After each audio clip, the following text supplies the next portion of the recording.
Selamat pagi untuk kita semuanya. Salam sehat kembali. Kita akan mulai perkuliahan kita dengan tujuan Anda bisa memahami ciri-ciri proses evolusi dan dapat memberikan contohnya. Baiklah, kita mulai. Hari ini kita akan pelajari ciri-ciri proses evolusi.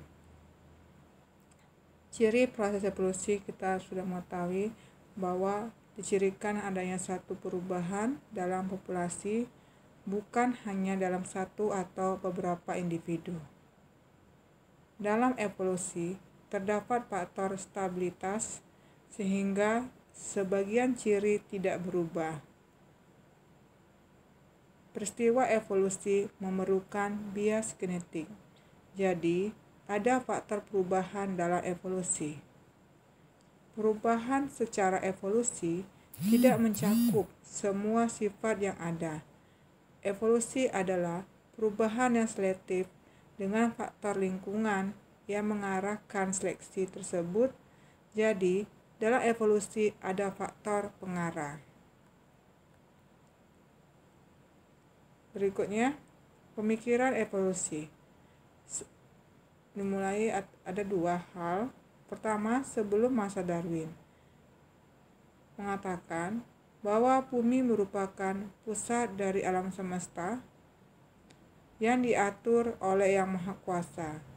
Bumi masih muda dan statis, kecuali dalam masa-masa campur tangan yang kuasa, spesies tidak berubah. Gradasi spesies terjadi karena bagian dari pelajaran mulia dari Sang Pencipta.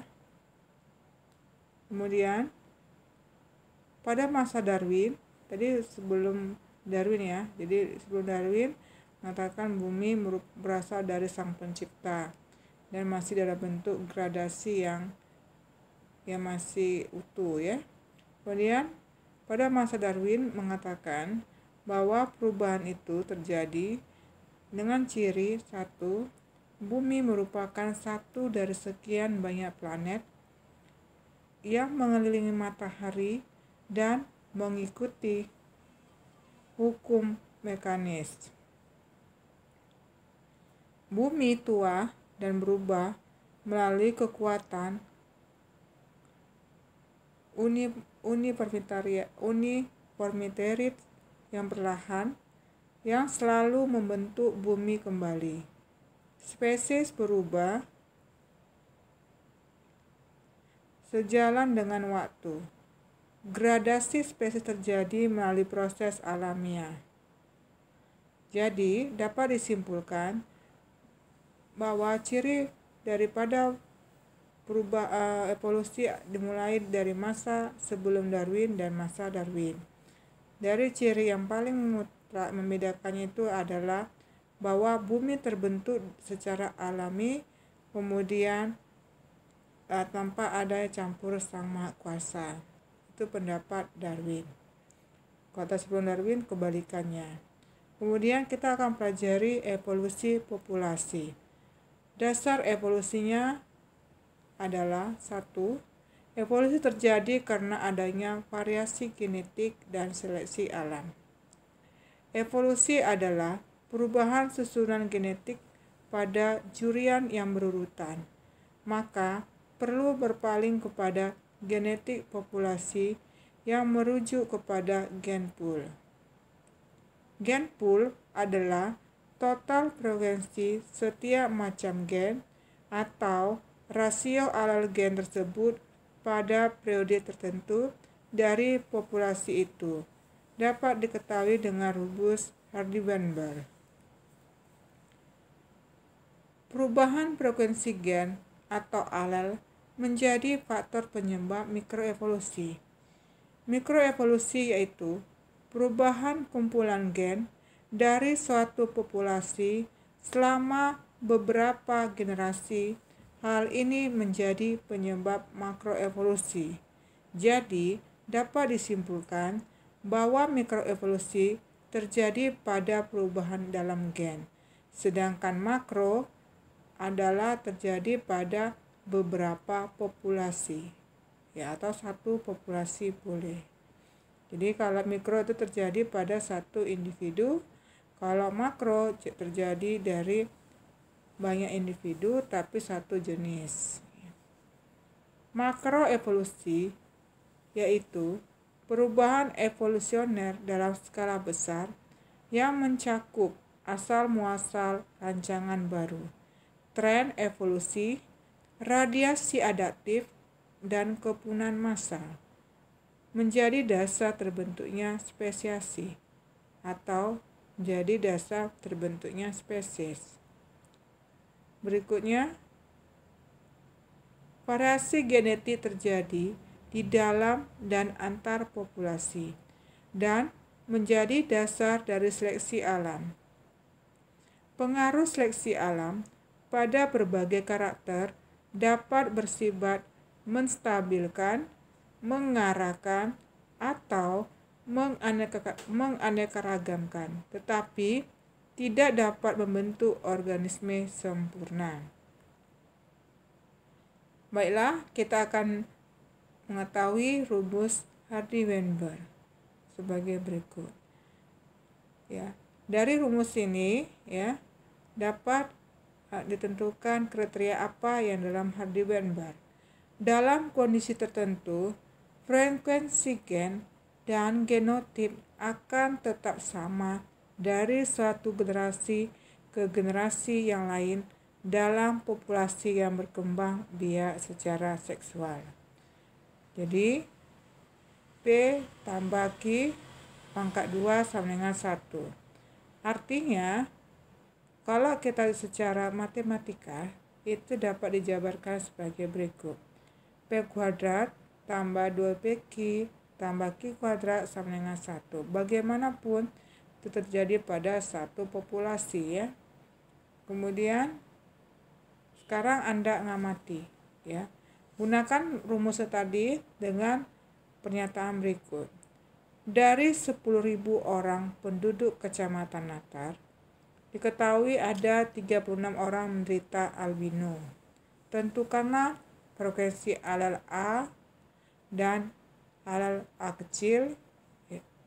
Kemudian dari yang normal, berapa yang bersifat homozigot dan berapa yang heterozigot. Silakan Anda mendiskusikan setelah saya selesai menyampaikan materi. Kemudian kita lanjutkan, nanti Anda mengerjakan di forum diskusi di Fikras ya. Kemudian kita lanjutkan, kapan gunakan kondisi tertentu dalam hukum Hardy-Weinberg. 1. Ukuran populasi harus sangat besar. Dalam populasi yang kecil, hanyutan gen atau genetic drive dapat mengubah frekuensi alel. 2. Sterilisasi dari populasi lain. Aliran gen atau gen flow perpindahan alel antar populasi akibat berpindah individu atau gamet dapat mengubah gen pool. Tidak ada mutasi atau mutasi kedua arah seimbang. Yang keempat, perkawinan random. Jika individu memilih pasangan perkawinannya dalam sifat tertentu, maka pencampuran acak gamet yang diperlukan untuk kesetimbangan genetika tidak akan tercapai. Yang kelima, hukum Hardy-Weinberg ini juga berlaku. Hukum ini berlaku apabila tidak terjadi seleksi alam. Kenapa? Karena seleksi alam tidak memberikan kesempatan yang sama bagi setiap individu untuk terus hidup dan bereproduksi. Berikutnya, merujuk kepada 5 agen potensial makroevolusi di atas, maka definisi evolusi pada tingkat populasi dirumuskan menjadi: evolusi adalah satu perubahan dari generasi ke generasi dalam frekuensi alel atau genotip populasi, atau disebut dengan suatu perubahan dalam struktur genetik populasi. Jadi, perubahan di sini melibatkan banyak individu tapi dalam satu jenis ya. Kemudian Pengaruh seleksi itu ada 3. Minggu lalu kita sudah belajar ya tentang seleksi. Seleksi penstabilan ya minggu lalu itu bekerja pada fenotip yang ekstrim dan menyukai varian antara yang lebih umum. Ya, berikutnya seleksi direksional. Seleksi ini akan menggeser untuk variasi beberapa fenotip menuju satu arah atau arah lain dengan cara memilih atau lebih menyukai apa yang pada mulanya merupakan individu yang relatif jarang dan menyimpang dari rata-rata untuk sifat tersebut. Oke. Berikutnya adalah seleksi penganekaragaman. Terjadi jika keadaan lingkungan bervariasi sehingga individu pada kedua ekstrim suatu kisaran fenotip lebih disukai. Ya, ini adalah grafik ya, di mana ada tadi kita belajar tentang 3 ya, seleksi stabilan, kemudian seleksi direksional dan seleksi pendesifikasian.